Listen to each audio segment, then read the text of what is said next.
नमश्चण्डिकायै मार्कण्डेय उवाच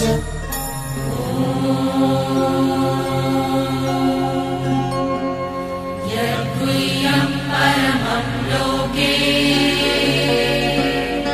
सर्वरक्षाकरं नृणाम् यन्न कस्यचिदाख्यातम्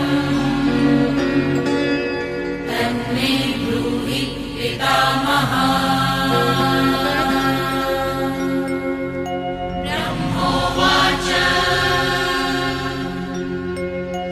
अस्ति गुह्यतमं विप्र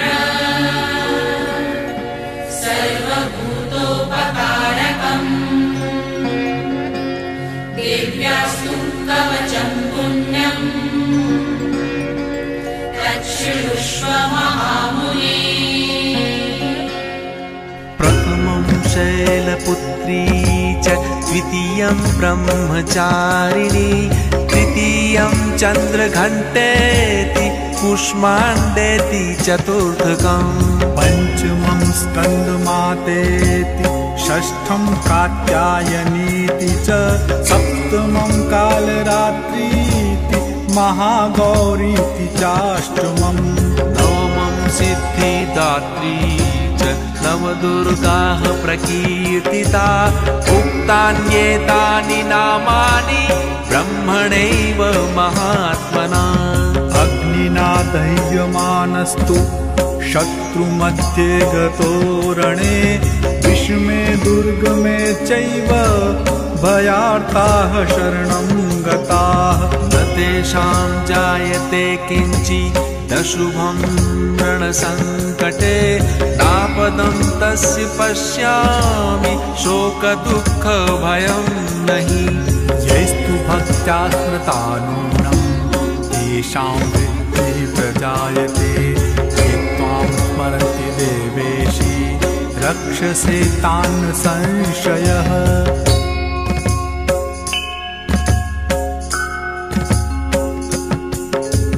प्रेतसंस्था तु चामुण्डा वाराही महिषासना ऐन्द्रिगजसमारूढा वैष्णवी गरुडासना माहेश्वरी वृषारूढा कौमारी शिखिवाहना लक्ष्मीः पद्मासना देवी पद्महस्ता हरिप्रिया श्वेतरूपधरा देवी ईश्वरी वृषवाहना ब्राह्मी हंस समारूढा सर्वाभरणभूषिता इत्येता मातरः सर्वाः सर्वयोगसमन्विताः नानाभरणशोभाढ्या नानारत्नोपशोभिताः दृश्यन्ते रथमारूढा देव्यः क्रोधसमाकुला शङ्खं चक्रं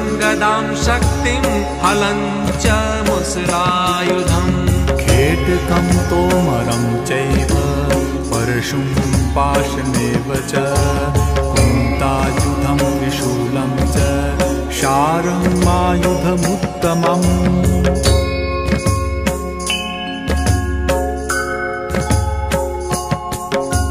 दैत्यानां देहनाशाय भक्तानां भयाय च धारयन्त्यायुधानित्थं देवानां च हिताय वै।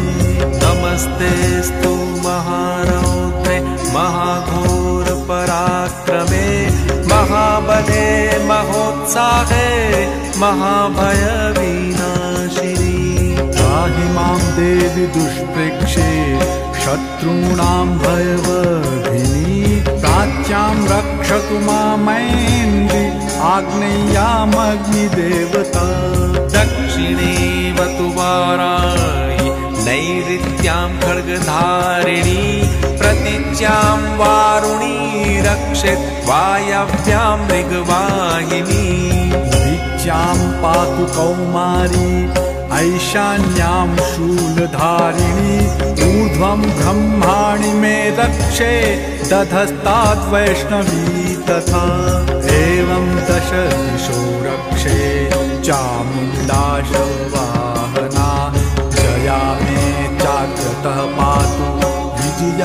पातु पृष्ठतः।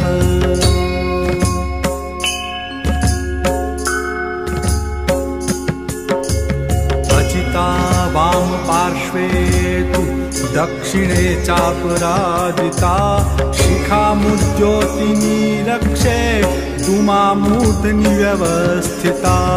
मालाधरी ललाटे च भ्रुवौ रक्षेत् यशस्विनी त्रिनेत्रा च भ्रुवोर्मध्ये यमघण्टा च नासिके। शङ्खिनी चक्षुषोर्मध्ये श्रोत्रयोर्द्वारवासिनी कपोलौ कालिका रक्षेत् कर्णमूले तु शाङ्करी। नासिकायां सुगन्धा च उत्तरोष्ठे च चर्चिका अधरे चामृतकला जिह्वायां च सरस्वती। दन्तान् रक्षतु कौमारी कण्ठदेशे तु चण्डिका घण्टिकां चित्रघण्टा च महामाया च तालुके। कामाक्षी चिबुकं रक्षेत् वाचं मे सर्वमङ्गला ग्रीवायां भद्रकाली च पृष्ठवंशे धनुर्धरी।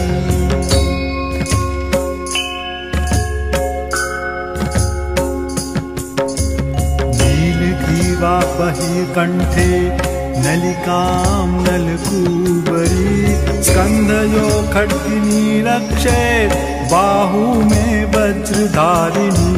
हस्तयो दण्डिनी रक्षेत् अम्बिका चाङ्गुलीषु च नखाञ्चूलेश्वरी रक्षेत् कुक्षौ रक्षेत् कुलेश्वरी।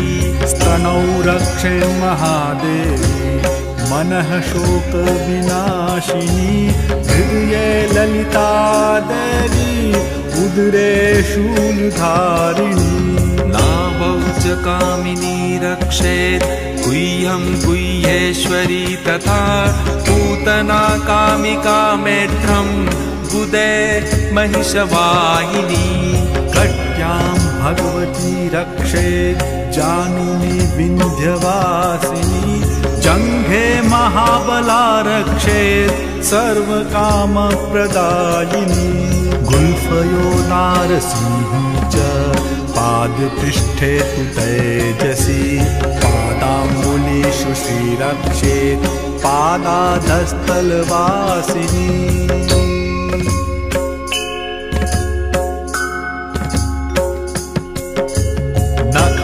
नखान्दंष्ट्राकराली च केशांश्चैवोर्ध्वकेशिनी रोमकूपेषु कौबेरी त्वचं वागीश्वरी तथा। रक्तमज्जावसामांसान्यस्ति मेदांसि पार्वती तन्द्राणि कालरात्रिश्च पित्तं च मुकुटेश्वरी। पद्मावती पद्मकोशे कफे चूडामणिस्तथा ज्वालामुखी नखज्वाला मभेद्या सर्वसन्धिषु। शुक्रं ब्रह्माणि मे रक्षेत् छायां छत्रेश्वरी तथा अहङ्कारं मनोबुद्धिं रक्षेन्मे धर्मधारिणी। प्राणापानौ तथा व्यानमुदानं च समानकं वज्रहस्ता च मे रक्षेत् प्राणं कल्याणशोभना। रसे रूपे च गन्धे च शब्दे स्पर्शे च योगिनी सत्त्वं रजस्तमश्चैव रक्षेन्नारायणी सदा।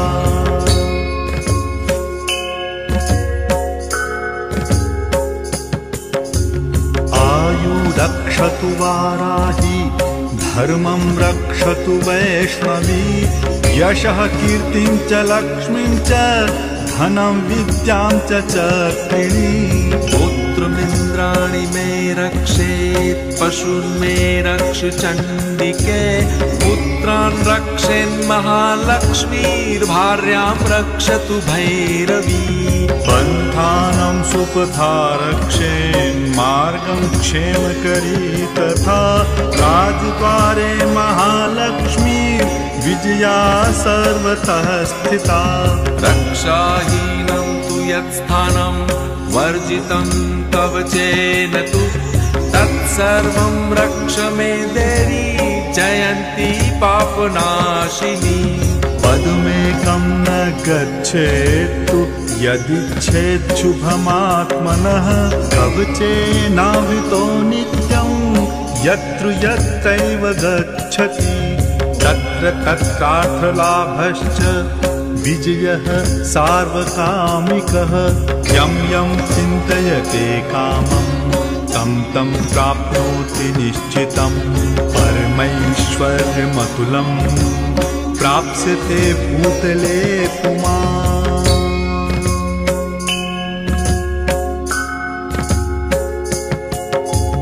निर्भयो जायते मर्त्यः संग्रामेष्वपराजितः त्रैलोक्ये तु भवेत् पूज्यः कवचेनावृतः पुमान्। इदं तु देव्याः कवचं देवानामपि दुर्लभं यः पठेत् प्रयतो नित्यं त्रिसन्ध्यं श्रद्धयान्वितः। दैवी कला भवेत् तस्य त्रैलोक्येष्वपराजितः जीवेत् वर्षशतं साग्रमपमृत्युः विवर्जितः। नश्यन्ति व्याधयः सर्वे लूतादिस्फोटकादयः स्थावरं जङ्गमं चैव कृत्रिमं चापि यद्विषम्। अभिचाराणि सर्वाणि मन्त्रयन्त्राणि भूतले भूचराः खेचराश्चैव जलजाश्चोपदेशिकाः सहजाः पुर्जामाला डाकिनी शाकिनी तथा अन्तरिक्षचरा घोरा डाकिन्यश्च महाबलाः।